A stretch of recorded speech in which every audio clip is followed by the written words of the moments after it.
Hello guys, today I'm going to tell you about that RIV coin. Now before we start the video, let's share my legal disclaimer. This video is only for educational purpose. Do your own research for the investing. According to the white paper, RIV coin is the core token powering a vaulted crypto ecosystem built on the Vault network on Solana.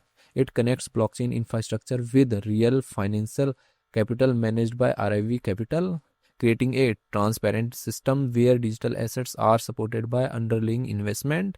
By combining institutional financial strategies with blockchain technology, RIV introduces a new model where crypto assets are supported by verifiable capital and real yield generation.